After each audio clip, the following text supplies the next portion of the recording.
സന്തോഷത്തിന്റെയും പ്രതീക്ഷയുടെയും ഒക്കെ പുതിയൊരു വർഷം നേർന്നുകൊണ്ട് തന്നെ തുടങ്ങുകയാണ്. ഓണാണ് വരുന്നത്.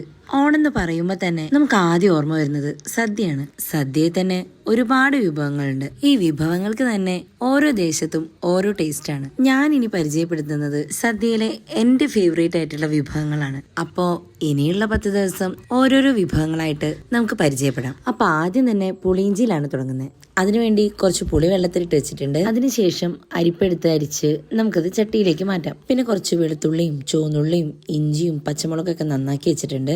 എന്നിട്ട് ചൂടായി വരുന്ന പുളിവെള്ളത്തിലേക്ക് കുറച്ച് മഞ്ഞൾപ്പൊടിയും മുളക് പൊടിയും പിന്നെ നമ്മൾ അരിഞ്ഞു വെച്ചിട്ടുള്ളതെല്ലാം കൂടെ ആഡ് ചെയ്ത് ഉപ്പും ചേർത്തതിന് ശേഷം നമുക്കതൊന്ന് തിളച്ച് കുറുകാനായിട്ട് വെയിറ്റ് ചെയ്യാം. ഒരു 10-20 മിനിറ്റ് ആയപ്പോഴേക്കും ഉള്ളിയെല്ലാം വെന്ത് പുളിവെള്ളം നന്നായി കുറുകി വന്നിട്ടുണ്ടായിരുന്നു. ഇനി നമുക്കതിലേക്ക് 2 അണി ശർക്കര ആഡ് ചെയ്യണം. പിന്നെ വീണ്ടും കുറച്ചു നേരം ഒന്ന് പാതി അടച്ചു വെച്ച് വേവിച്ചു കഴിഞ്ഞാല് ശർക്കരയൊക്കെ ഉരുകി പുളിവെള്ളമൊക്കെ ഒന്ന് കുറുകി സെറ്റ് ആവും. ഇനി നമുക്കിത് അടുപ്പത്ത് നിന്ന് ഇറക്കി വെക്കാം. അതിനുശേഷം കടുകും മുളകും വറുത്തിടാം. പിന്നെ കടുക് പച്ചയ്ക്കും ഉലുവ വറുത്തതും കൂടെ ചേർത്ത് നന്നായി പൊടിച്ച് ആ പൊടിയും കൂടെ നമുക്ക് ഇതിൽ ആഡ് ചെയ്ത് വീണ്ടും ഒന്നുകൂടെ ഇളക്കാം. ഇപ്പൊ നമ്മുടെ പുളിയിഞ്ചി ഇവിടെ റെഡി ആയിട്ടുണ്ട്.